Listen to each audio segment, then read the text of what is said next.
मंगल भवन मंगल हारी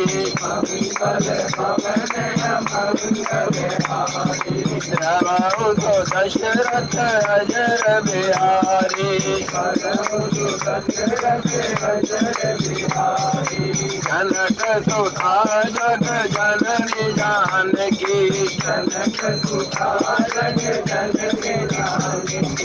अतिशय प्रिय करुणा निधान की साके युग पद कमल बनावहु साधु कृपा निर्मल मति पावहु सिया राम मैं सब जग जानी सिया राम मैं सब जग जानी करहु प्रणाम जोर जुग पाणी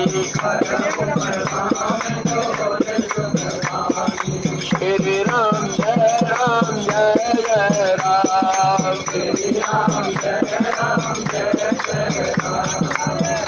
जय विघ्न हरण हनुमान मंगल भवन अमंगल हारी मंगल भवन उमा सहित जय जपत पुरारी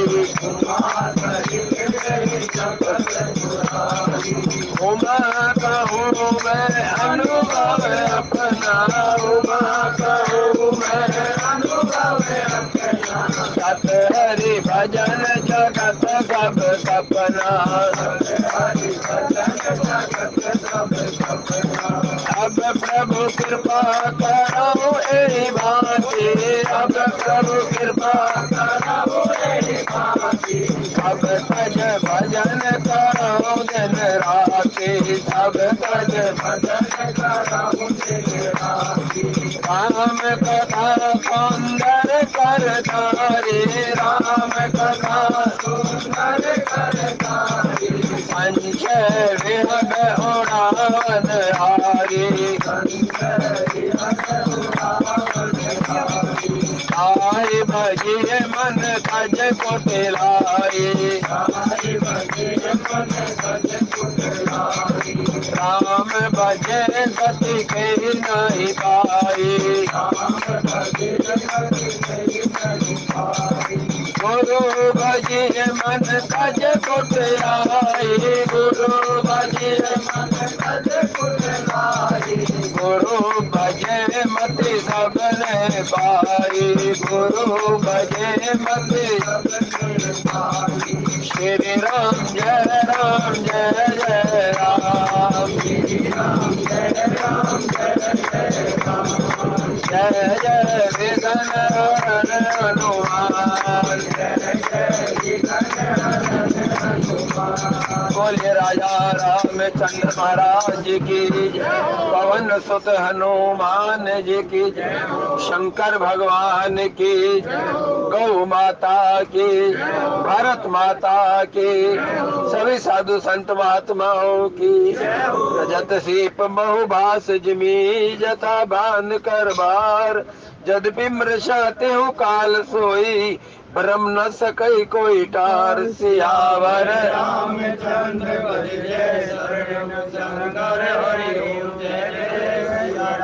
आदरणीय पूर्व भक्तों, निश्चित रूप से यह परम सौभाग्यशाली है कि आपको अपने अपने काम पर जाते हुए भगवान की कथा मिल रही है। संत कहते हैं कि बड़ी मुश्किल से ये जिंदगी हाथ आई है, बड़ी मुश्किल से ये जिंदगी हाथ आई है ईश्वर को पाने के लिए जिसमें इंसान समाई है।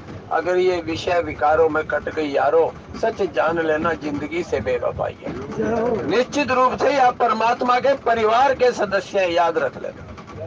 अब हम सब घर में जब हवन भजन कीर्तन सत्संग करते हैं, कोई खुशी का अवसर होता है, तब भी हम किसको बुलाते हैं? जो हमारे सबसे प्रिय होते हैं। भगवान की जब कथा होती है तो भगवान अपने प्रेमी को, घर वालों को पहले बुला लेता है। जब हमें यहाँ कहीं हवन इत्यादि करना हो तो विद्वान ब्राह्मण क्या कहते हैं, पहले परिवार वालों को बुलाओ भाई, उनको कलेवा बांधेंगे, उनसे यज्ञ में जो है आहुति डलवाएंगे, कुछ बात कराएंगे। और गृहपति चाहता भी है कि सबसे पहले कि मेरे परिवार के सदस्य संस्कारिक हो। यह आदमी की सबसे बड़ी भूख है ये। और इसी संस्कारिक बने रहने के में जो है एक ये प्रयास है हमारे संत समाज का, जिन्होंने 10 अक्टूबर 1951 में राम कथा का आरंभ किया था आपके इन डब्बियों में। स्टार्टिंग पीएनजी से हुई थी, पीछे से तीसरा डब्बा।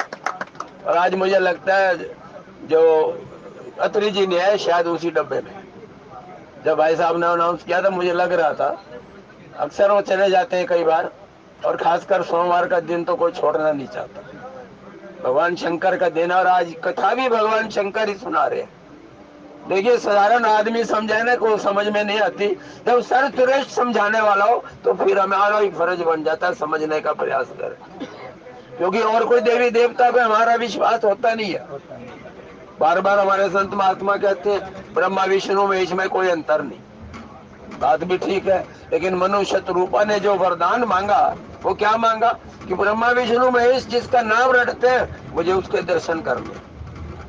ब्रह्मा विष्णु महेश ने किसके दर्शन कराए? भगवान श्री राम जी के करा दिए। इसलिए राम कथा जो है हर आदमी की आवश्यकता है, राम कथा हर आदमी की जरूरत है। और राम कथा का अर्थ भी ज्ञान प्राप्ति है।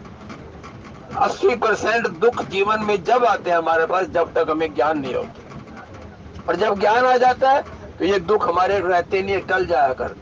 और हर आदमी प्रयास करता है, ज्ञान की चरम सीमा देखिए। हर माँ बाप चाहते हैं हमारे बच्चे खूब पढ़े खूब लिखे, हर माँ बाप की एक प्रथम इच्छा है। हर माँ बाप चाहता है मेरा बच्चा विद्वान हो, पढ़ा लिखा हो।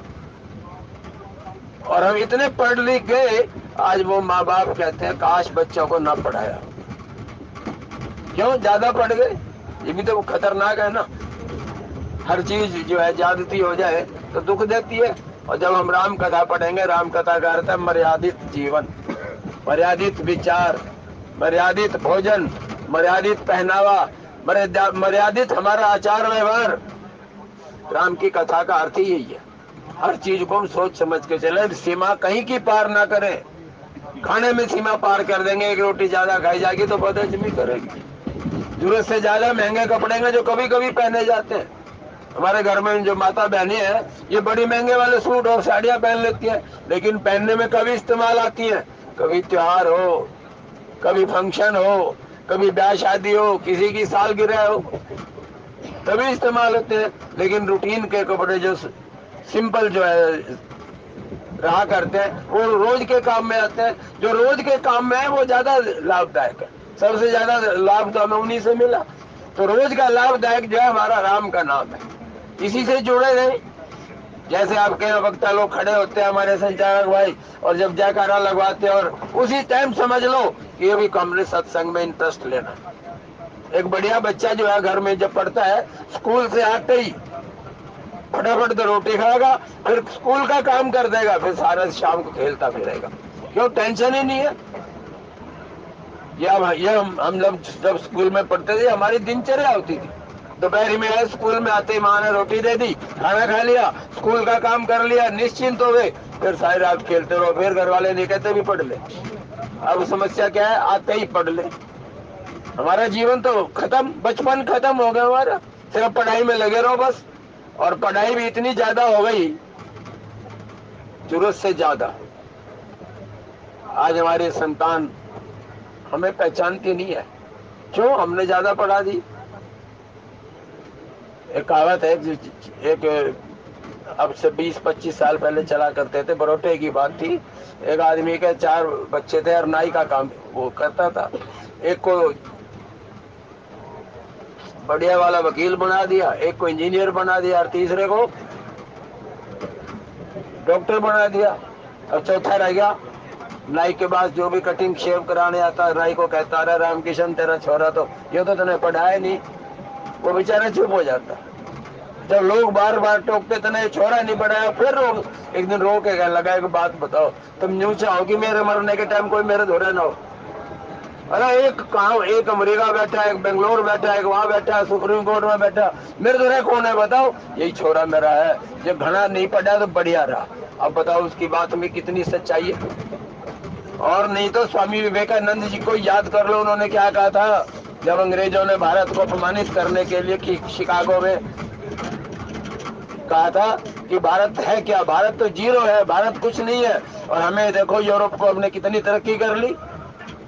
आखिरकार स्वामी विवेकानंद को कहना पड़ गया, याद रखो। और जो आज हम रामायण में पढ़ रहे हैं वही बात स्वामी विवेकानंद जी ने आज से 1914 में या 12 में ये बात शिकागो में कही थी, अमेरिका के अंदर। बोले सुनो, मुझे बहुत ज्यादा पढ़े लिखे बच्चों की जरूरत नहीं है, इतनी पढ़े लिखे बच्चों की जरूरत है जो बुढ़ापे में हमारी सेवा करे।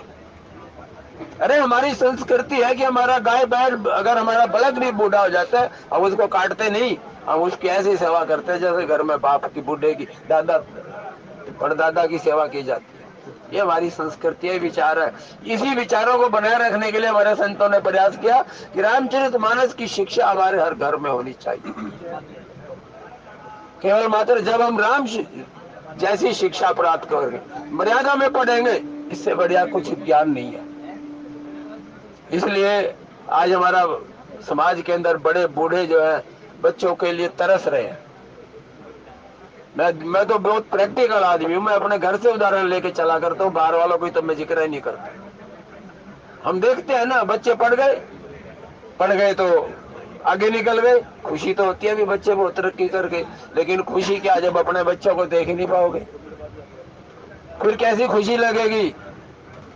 तो कहने का मतलब है, लड्डू खाने का मतलब हाथ में होने चाहिए, मुंह में जो मिठास होनी चाहिए, तभी लड्डू खाए माने जाएंगे। खाली नाम लेने से मुंह में मिठास आ सकती है, लेकिन जो आनंद लड्डू खाने के बाद लड्डू से आएगा वो खाली याद करने से नहीं आएगा। तो ये शिक्षा का आनंद भी तभी मिलेगा। स्वयं भगवान शंकर इस कथा को कह रहे हैं।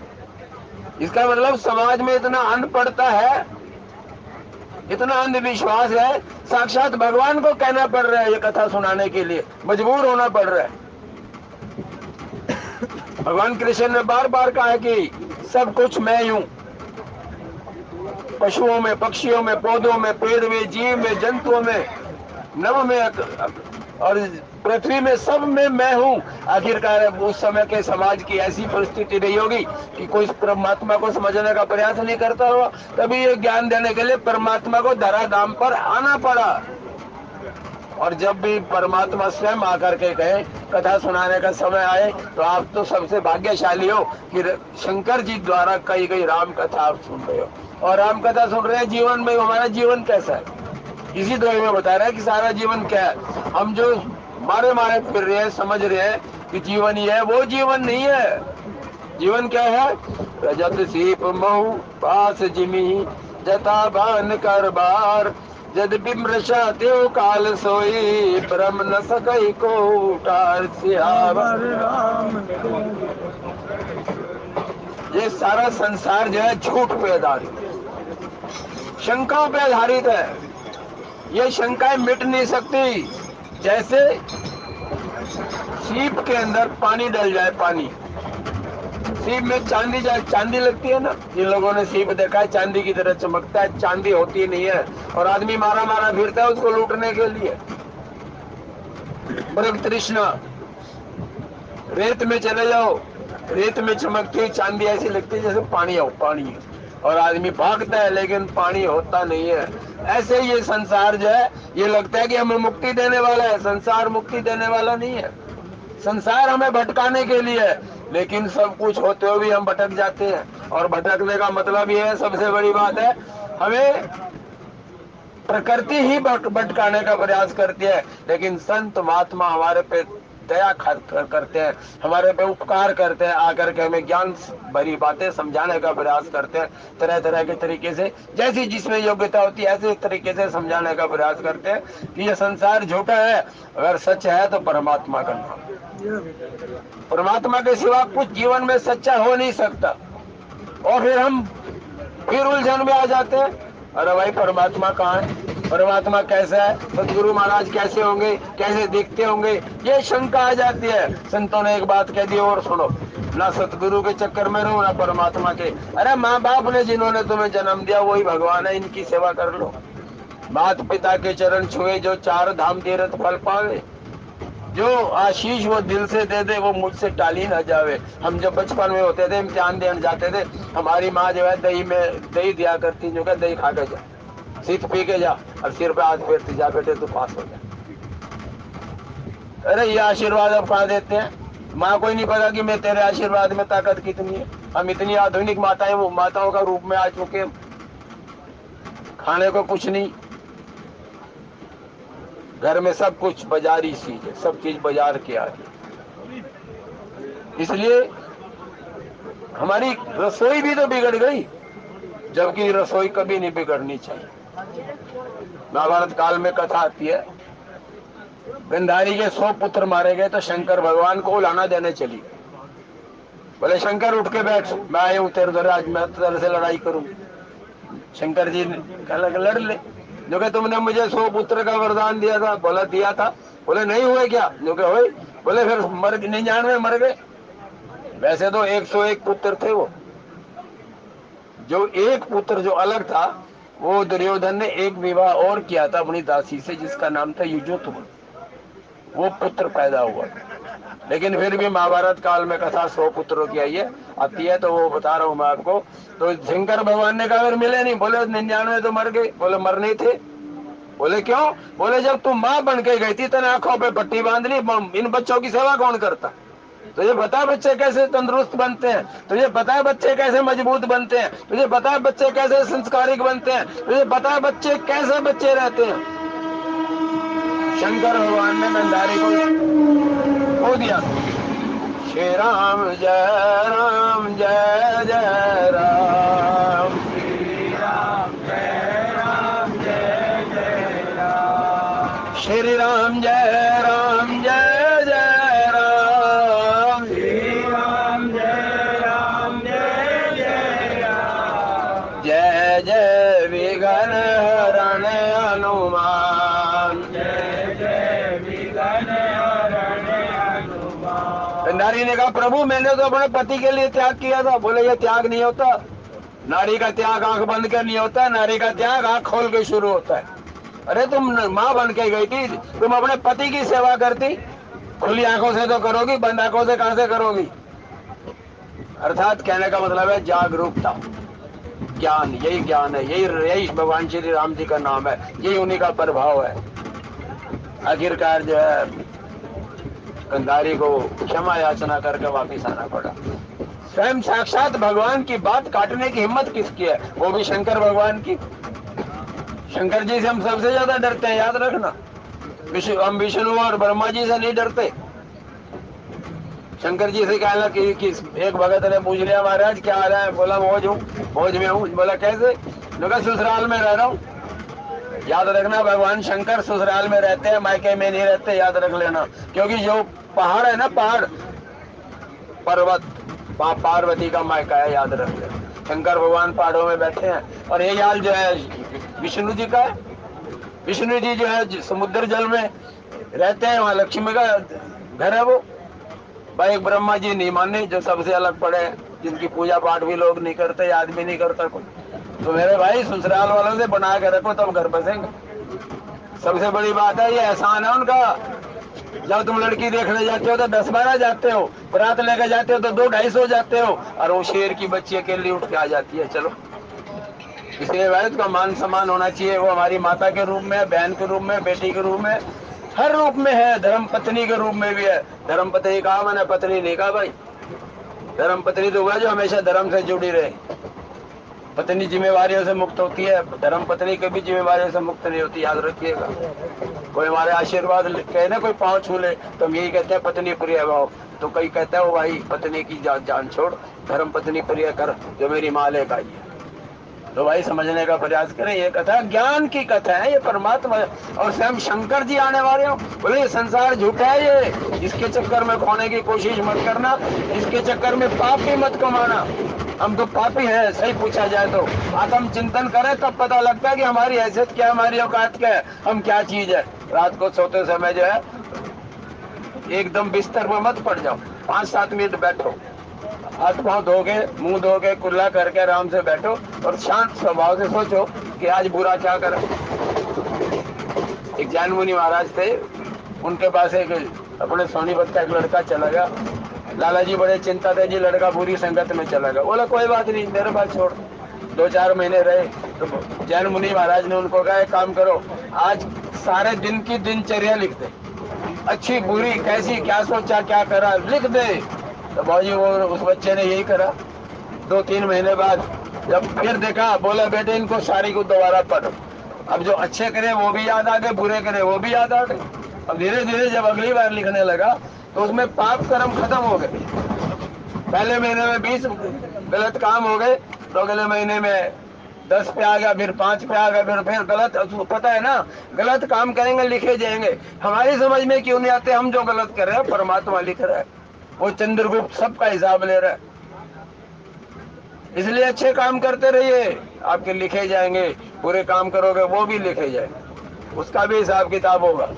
इसलिए कई बार हमारे जीवन में दुख आ जाते हैं, सुख भी आ जाते हैं, और हम सब एक ही बात मानते हैं कि हमारा जो संत महात्मा हमें माफ कर देंगे, परमात्मा हमें माफ कर देगा, भजन कीर्तन करने वाले माफ कर देंगे कोई गलती होगी तो, और हमारे माँ बाप भी माफ कर देंगे।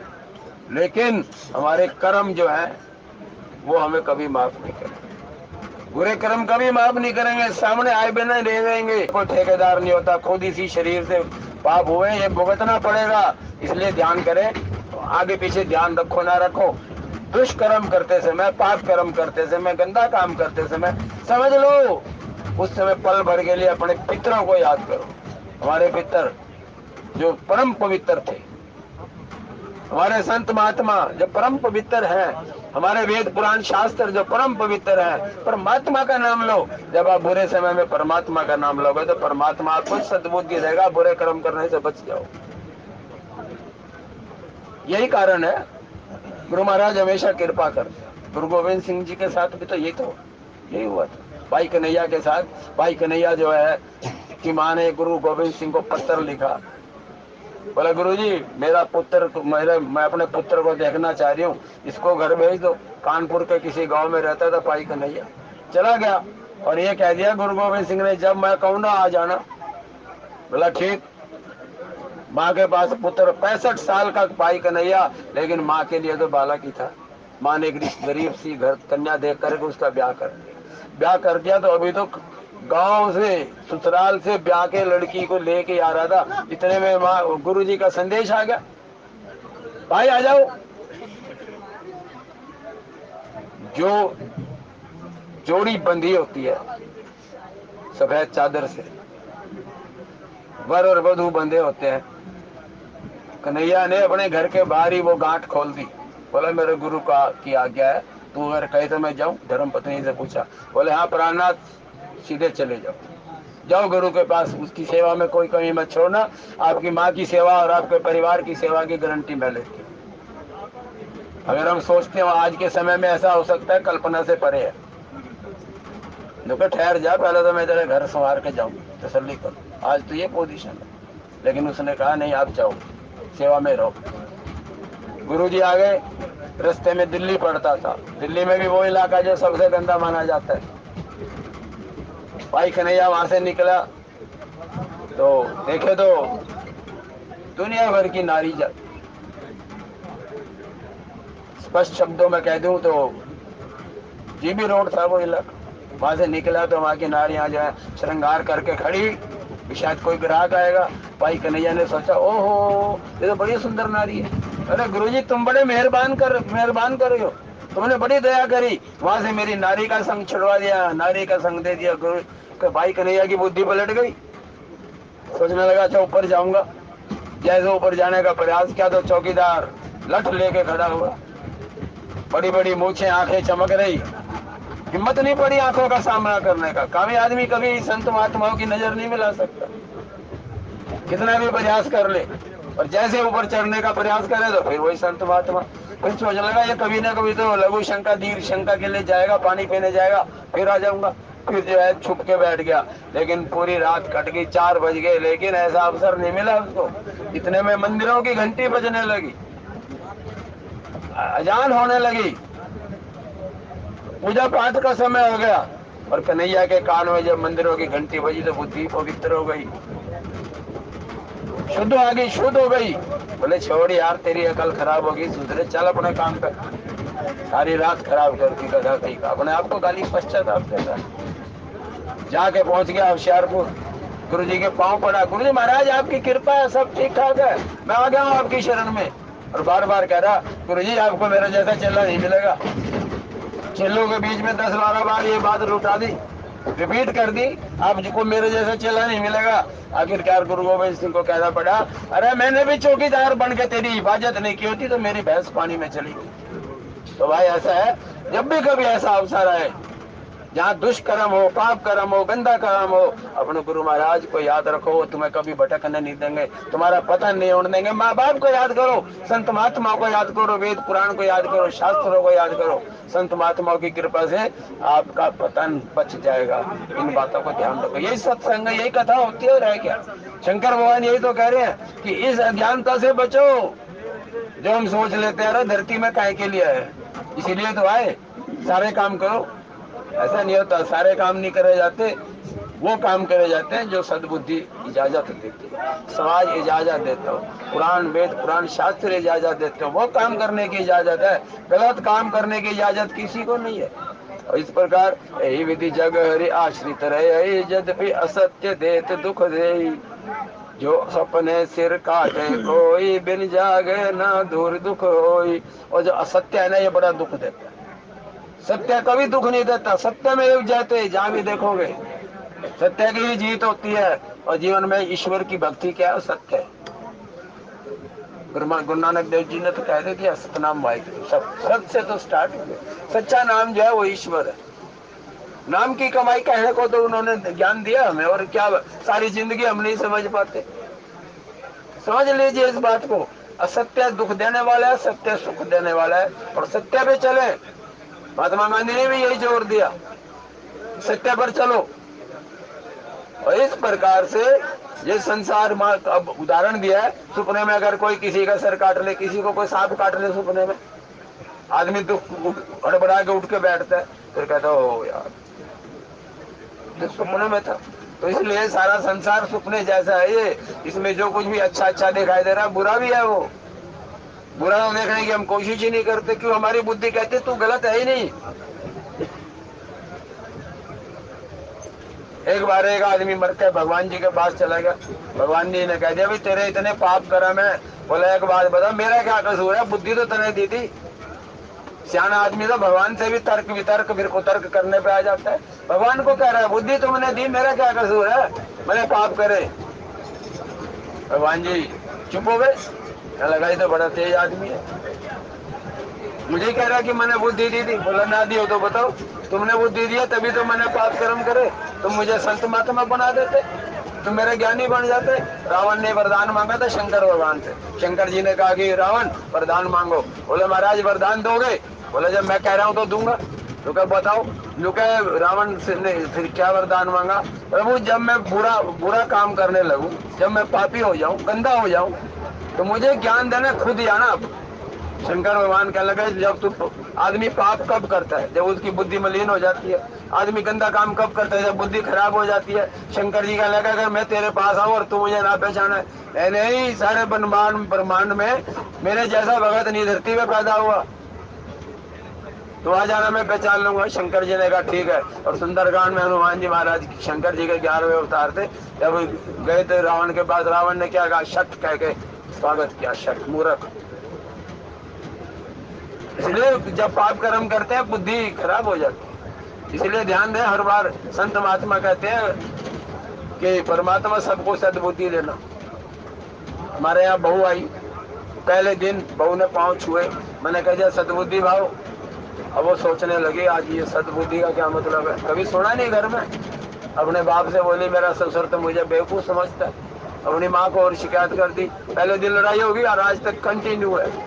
क्यों? तो कह लगी तुम हमारी लड़की को पागल मानते हो, तुमने कह दिया सद्बुद्धि भाव। मैं समझ गया भाई ठीक है, मास्टरों का कसूर है, सारे कॉन्वेंट स्कूलों में पढ़ रहे हैं, सद्बुद्धि जैसा शब्द तो वहां मिलता नहीं। बड़ी मुश्किल हुई। इसलिए सद्बुद्धि से बढ़िया कोई आशीर्वाद संत देता नहीं है। क्यों? जब बुद्धि अगर स्वच्छ और साफ बनी हुई है तो फिर खतरा काहे का है। सबसे बढ़िया आशीर्वाद है सद्बुद्धि भाव। इसलिए लेकिन हमारी बुद्धि सद्बुद्धि तब रहे ना जब हम किसी बात का अर्थ समझते हैं। इसलिए शंकर भगवान स्वयं कथा करने के लिए आ गए। जासु कृपा असम ब्रह्म मिट जाए, गिर जा सोई कृपाल रघुराई, आदि अंत कोई जासु न पावा, मति अनुमान निगम अस गावा। और हे पार्वती सुनो, इस कृपा से हर प्रकार का भ्रम मिट जाता है। राम की कथा से, राम के ज्ञान रूपी कथा सुनने से हर प्रकार का भ्रम मिट जाता है। और ज्ञान का अर्थ भी यही है। राम का अर्थ ही ज्ञान है, लक्ष्मण का अर्थ वैराग है, और माँ जानकी का नाम का अर्थ भक्ति है। भक्ति, ज्ञान, वैराग। और तीनों हमारी सेवा में है, लेकिन हम तीनों के हकदार नहीं है। बड़ा मुश्किल है। हम हकदार हैं तो हम हनुमान जी की कृपा से निष्काम भावना से सेवा करें, इसी के हकदार। इसलिए राम लखन जानकी के चरणों में हनुमान जी बैठे। हम संसारिक जीव, हनुमान जी हमारे प्रतिनिधित्व है। हमारे जनरल टोर्नी है वो, कोई स्पेशल टोर्नी भी हुई है। इसलिए हमारे भगवान के चरणों में हमारी तरफ से प्रार्थना वही करते हैं, हनुमान जी महाराज। और इस प्रकार बिन पद चले सुनहि नहीं का। एक बात हो, भगवान के बारे में शंका मत करना। बिना पैर के चलता है, बिना कान के सुनता है, बिना जुबान के बोलता है, हर काम ऑटोमेटिक चलता है परमात्मा का, उसको कुछ करना नहीं पड़ता। ये विश्वास हमें होना चाहिए। बिन पद चले सुनहि बिन काना, कर बिनु कर्म करे विधि नाना, आनन रहित सकल रस भोगी, बिन बानी बकता बल जोगी। और वो ब्रह्म जो है ना, बिना पैर के चलता है, बिना कान के सुनता है, बिना हाथ के सब काम करता है। और इस प्रकार 6 रसों का आनंद भी परमात्मा लेता है। हमें चाहे ईश्वर किसी रूप में हो या ना हो, लेकिन हमारे काम में आ जाता है। हम जब भगवान को याद करते हैं, भगवान आता है। और भगवान कब आता है? तुम्हें कई बार भगवान मिला, पहचान नहीं पाए, याद रखना। कई बार दुख घड़ी में, संकट में आ जाते हैं। घर में कोई शादी हो, पैसों की जरूरत हो और पैसे ना मिल पा रहे हो, कोई ना कोई सज्जन पुरुष आ जाता है। जो क्या बात है, वे क्यों परेशान हो रहा है? जो यार लड़की की शादी है, हाथ टाइट है। तो कोई बात नहीं, कितने पैसे चाहिए? तो दे दे 2 लाख रुपए। तो ये 2 लाख रुपए अजीब हो दे दियो, चिंता ना करियो, टेंशन मत लियो। और सुन, ये छोरी के ब्याह पे दे रहा हूँ, इसका ब्याज नहीं लूंगा मैं, धर्म के काम में लगेंगे, जब तेरे पे हो जाए वापिस कर दी। सर भावनाओं की बात है। वो आदमी परमात्मा बन के है। कुरान शरीफ कहती है अल्लाह आप नहीं आता, वो फरिश्ते भेजता है। और यही बात जो है बाइबल कहती है। लेकिन हमारे यहाँ विश्वास है, हमारा इतना विश्वास उच्च कोटि का है कि परमात्मा स्वयं आते हैं। जो आदमी दुख में हमारा साथ दे जाए, भगवान न करे कहीं एक्सीडेंट में हम पड़े हो कहीं, और कोई सज्जन हमें अस्पताल पहुंचा दे, क्या वो साक्षात भगवान बन के नहीं आता? समझने का प्रयास करें, भावना को ईश्वर से जोड़ के रखें। तो आइए, वाणी को भी शर्म त्रुटि के लिए क्षमा। बोलिए जय श्री राम। कोई शब्द ऐसा मुख से निकला हो जो किसी सज्जन को अच्छा ना लगा हो, उसके लिए क्षमा याचना, अपनी बुद्धि के अनुसार ठीक कर ले। बोलिए राजा रामचंद्र महाराज की जय।